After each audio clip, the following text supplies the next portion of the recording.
नमस्कार साथियों, कैसे हैं दोस्तों। उम्मीद है कि आप अच्छे होंगे और आपकी पढ़ाई बहुत सुचारू रूप से चल रही होगी। आज की हम जो वीडियो लेकर के आए हैं, हम जिस विषय पर हम लोग बात करने वाले हैं वो ये है कि जब ये वीडियो जो री एग्ज़ाम है पटवारी लेखपाल का, जो अभी जल्दी ही होने वाला है, उसकी तैयारी हम किस तरीके से कर सकते हैं। देखिए, हालांकि सबके पास अपनी प्लानिंग होती है, लेकिन अपनी प्लानिंग के साथ साथ अगर आप मेरी बात को सुन करके उसे ऐड ऑन करोगे तो शायद आपको लाभ ज़्यादा देखने को मिल सकता है। ठीक है, देखिए, सबसे पहली बात एग्ज़ाम डेट को लेकर के अगर मैं बात करूं तो उम्मीद यही है कि शायद एग्ज़ाम 28 दिसंबर के आसपास हो सकता है। उससे पहले होने की कोई उम्मीद दिख नहीं रही है, उसके बाद भी हो सकता है, लेकिन आप मान के चलिए कि अभी कम से कम हमारे पास लगभग 2 महीने के आसपास का समय है री एग्ज़ाम को लेकर के। तो हमारी प्लानिंग उसी तरीके से होनी चाहिए कि हम किस तरीके से ज़्यादा अच्छा स्कोर कर सकते हैं और किस तरीके से अपने आप को फाइनल जो कट ऑफ होगी या फाइनल जो मेरिट लिस्ट आएगी, जो अंतिम चयन सूची होगी, जिसमें हमारा नाम हो सकता है। चलिए उसी चीज़ को देखने की आज कोशिश करते हैं। देखो, पहली बात, देखिए, 2 तरीके की कैटेगरी हो सकती है, यानी कि 2 तरीके के बच्चे हमारे पास हैं। एक वो जिनका सिलेबस कंप्लीट है, एक वो जिनका सिलेबस अभी कंप्लीट नहीं है। आप किस कैटेगरी में आप अपने आप को अच्छे से जानते होंगे और मुझे उम्मीद है कि अभी आप लोगों ने सिलेबस बिल्कुल कंप्लीट करके रखा हुआ होगा। अब हम क्या एड ऑन उसमें कर सकते हैं, हमारी प्लानिंग किस तरीके से हो सकती है, मैं उस पर पहले बात करूँगा। यानी कि पहले बात करेंगे जिनका सिलेबस कंप्लीट है, उसके बाद बात करेंगे जिनका सिलेबस अभी कंप्लीट नहीं है वो क्या कर सकते हैं। ठीक है, चलिए पहले इस बात को देखते हैं। आप सभी को पता है कि हमारे पास 4 सेक्शन है, जिसमें हिंदी है 20 मार्क्स की, रीजनिंग 10 मार्क्स का है, उत्तराखंड का सामान्य ज्ञान 40 मार्क्स का है और उसके बाद सामान्य ज्ञान यानी कि जीके जीएस आपका 30 मार्क्स का है। इन सबको मिला करके जो हमारा टोटल पेपर बनता है वो 100 नंबर का बनता है और उसी में से हमारी कट ऑफ इसमें लग जाएगी। ठीक है, देखो, सबसे पहला स्टेप, जिन लोगों का सिलेबस पूरा हो चुका है, जिन्होंने थ्योरेटिकल पार्ट पूरा पढ़ लिया है, तो सबसे पहला स्टेप है PYQ, यानी कि प्रीवियस ईयर क्वेश्चन पेपर। उसके साथ साथ आप उसमें मॉक टेस्ट जोड़ सकते हैं या कोई भी MCQ जोड़ सकते हैं, यानी कि प्रीवियस ईयर क्वेश्चन पेपर वो आपके लिए एक अहम भूमिका निभा सकते हैं। क्योंकि अभी हाल फिलहाल में जो पेपर आप देख रहे हो वो पेपर जो है वो अच्छे पैटर्न पर बन रहे हैं और उस पैटर्न को समझने के लिए आपको प्रीवियस ईयर की बहुत ज़्यादा ज़रूरत है। मैं भी एक प्रीवियस ईयर पेपर के लिए आपको पूरा कंटेंट लेकर के आ रहा हूँ। मैं उसमें आपको प्रीवियस ईयर पेपर जो है उनका एनालिसिस करके दिखाऊंगा, यूके SSC ने कैसे पूछा उसको एनालिसिस करेंगे और उसमें से इंपॉर्टेंट जो भी पॉइंट हैं, जो भी चैप्टर्स हैं, उनको एक तरफ करने की कोशिश करेंगे। ठीक है, अब देखो, प्रीवियस ईयर पेपर में बहुत सारे बच्चे गलती करते हैं कि केवल वो क्या करते हैं कि हमारा एग्जाम यूके SSC का है, हम उसे साथ साथ लगाते जाएंगे, हम यूके PSC नहीं करेंगे, यानी यूके PSC का प्रीवियस ईयर पेपर नहीं करेंगे। पहली बात तो आपको ये गलती नहीं करनी है, यानी कि PYQ जब आप लगाओगे तो आप यूके SSC के तो लगाओगे ही, साथ ही साथ उन्हें फिनिश करने के बाद आप यूके PSC के भी लगाओगे। ठीक है, ये पहली बात है। दूसरी बात, आप लोग क्या कर सकते हैं कि जैसे आपने नोट्स बनाए, किसी भी एक टॉपिक के नोट्स बनाए, जैसे मैंने बात की, आपने जैसे पॉलिटी में प्रस्तावना पढ़ी, प्रियम्बल पढ़ी, उसके आपने नोट्स बनाए, उसके बाद उसके आपने ऑब्जेक्टिव लगाए। ऑब्जेक्टिव में ऐसा हो सकता है कि आपको 2, 4, 5 पॉइंट ऐसे मिल जाएं जो आपके नोट्स में शामिल ना हो, तो आप क्या कर सकते हैं, आप उन सब मुद्दों को, उन सब पॉइंट को उठा करके अपने नोट्स में वहीं साथ साथ क्या कर दीजिए, ऐड ऑन कर दीजिए।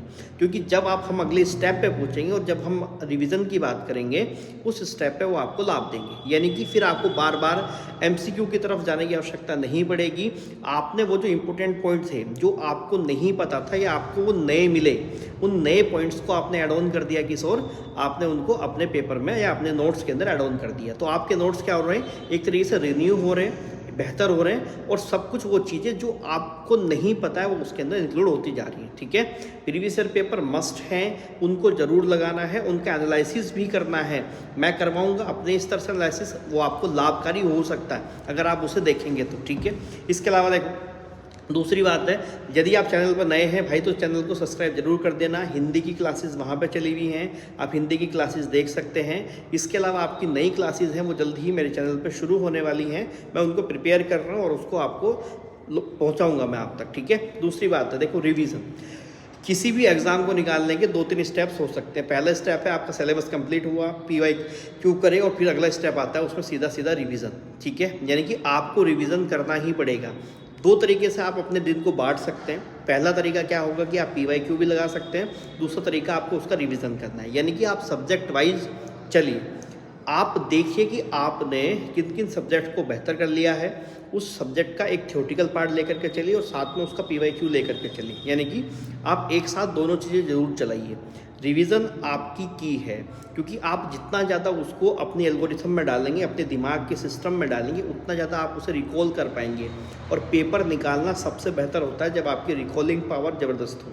जितनी ज़्यादा रिकॉलिंग पावर होगी आपकी, आप उतना ही बेहतर तरीके से अपने एग्ज़ाम को क्वालिफाई कर पाएंगे। ठीक है, तो रिवीजन इसकी है, सिलेबस कंप्लीट हुआ है, एक एक चीज़ को देखिए, रिवीजन करिए, आपको लाभ होगा। अगली बात देखिए, ये तीसरा पॉइंट है, ये बहुत इंपॉर्टेंट पॉइंट है। इसमें बच्चे बहुत गलती करते हैं। क्या करते हैं, जैसे मान लिया कि आप किसी सब्जेक्ट की प्रिपरेशन में कर रहे हैं, यानी कि जैसे मैं मान लूँ आप मान लो कि आप GS की प्रिपरेशन कर रहे हैं और उसमें मान लिया कि किसी बच्चे का इकोनॉमी सेक्शन बहुत ज़्यादा बेहतर है नहीं, तो बच्चे अभिमन क्या करते हैं कि इकोनॉमी को पूरा ही स्किप कर देंगे। ठीक है, या वो जो ख़राब सेक्शन किसी का होता है उसको बहुत ज़्यादा स्किप कर देते हैं, लेकिन आप उससे बचिए, स्किप मत करिए। यानी कि आपको बहुत ज़्यादा ख़राब सेक्शन में से भी कुछ ना कुछ ऐसा जो आपको लग सकता है कि हाँ मैं इतना प्रिपेयर कर लूँगा, उतना प्रिपेयर करना चाहिए। क्योंकि पेपर में क्या आएगा वो आप नहीं जानते, कोई दूसरा नहीं जानता है। हो सकता है कि आपने जिस सेक्शन को पूर्णतः ही छोड़ दिया, उसमें बिल्कुल बेसिक सा सवाल आपसे पूछ ले, जिस सवाल को आप कर सकते थे, तो यहाँ बहुत पछतावा हो सकता है। तो आपका जो सेक्शन बहुत ज़्यादा वीक है, उस सेक्शन पे भी कुछ ना कुछ वहाँ से निकालिए, उस सेक्शन को कम्प्लीटली बिल्कुल भी छोड़ मत दीजिए, वरना उसका नुकसान आपको बहुत ज़्यादा भुगतना पड़ेगा। ठीक है, तो यानी कि वीक सेक्शन पे भी थोड़ा सा काम करिए, उससे थोड़ा सा कोशिश करिए किसी और की हेल्प से रिजॉल्व कर देंगी, और अपने आप उसे बहुत ज़्यादा बेहतर ना करके कम से कम इतना कर लीजिए कि अगर कोई बेसिक सवाल आपसे पूछा जाएगा तो आप उसे गलती करके मत आए। ठीक है, चौथा पॉइंट है, देखो यहाँ पे होती है गड़बड़। क्योंकि होता क्या है कि जब आप लोगों को अनुभव होगा इस चीज़ का कि जब एग्ज़ाम डेट सामने होती है और एग्ज़ाम पास आने को लगता है, यानी कि 10 दिन 15 दिन बचते हैं, तो उस समय कुछ भी नया पढ़ोगे तो आपके दिमाग पे वो बोझ डालता है, यानी कि वो प्रेशर क्रिएट करता है। तो जो भी कुछ नया पढ़ना है, जैसे कि वो करंट अफेयर संबंधित हो या किसी सब्जेक्ट में कोई टॉपिक है जो आप लोगों का अच्छा ना हो, तो उसे अभी कंफर्म कर लीजिए, उसे आप अभी तैयार कर लीजिए, ताकि नए पेपर के नज़दीक जाने पर आपको एक बर्डन या आपके दिमाग में वो एक प्रेशर क्रिएट ना हो। क्योंकि बहुत सारे बच्चे ना ये गलती करते हैं कि बहुत सारा सेक्शन छोड़ दिया, या उसे पेपर के नज़दीक जाएंगे तो तैयार करेंगे। जैसे करंट अफेयर का सेक्शन है, तो उस पर आप अभी से काम शुरू करिए, अंत समय के लिए उसे मत छोड़िए, क्योंकि अंत समय में जब वो प्रेशर क्रिएट होगा ना आपके ऊपर, तो आपको बहुत नुकसान होगा। और आप, मुझे पता है कि इत्तेफाक रखेंगे इस बात से कि अंत समय में केवल प्रेशर बनता है, यानी कि कोई नई चीज़ ना तो याद होती है, केवल आप उसे रिकॉल कर सकते हैं, रिवाइज कर सकते हैं जो आपने पढ़ रखा है, इसके अलावा कुछ भी नहीं होता है। ठीक है, तो ये कुछ स्टेप्स हैं जो आप ध्यान रख सकते हैं। अब जो देखो, वो बच्चे जिनका सिलेबस कंप्लीट नहीं हुआ है, तो उनके लिए तो सबसे पहले यही है कि जितना कंप्लीट हो गया भाई लोगों, उसको प्रिपेयर करें, और अभी समय मिल रहा है तो अभी उससे कंप्लीटेशन पे काम करिए, यानी कि सिलेबस को कंप्लीट करिए जितना ज़्यादा से ज़्यादा हो सके। अभी आप अपने रिवीजन और MCQ या PYQ उस पर बहुत ज़्यादा फोकस करिए।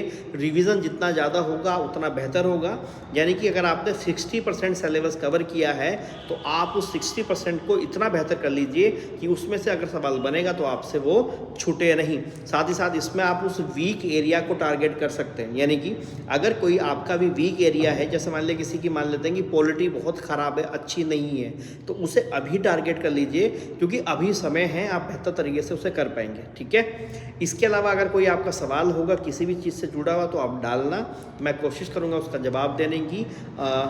चाहे वो किसी भी चीज़ का सवाल हो आपका, चाहे पढ़ाई से संबंधित हो, किसी अपडेट से संबंधित हो, कोई रिजल्ट से संबंधित हो, कोई भी होगा, तो आप तक वो सूचना पहुंचा दी जाएगी। ठीक है, चलिए आज की इस वीडियो में इतनी ही बात रखते हैं, फिर जल्दी ही मुलाकात करेंगे। तब तक के लिए खूब मेहनत करिए, हमें आगे बढ़ना है ना। चलिए, बहुत बहुत धन्यवाद।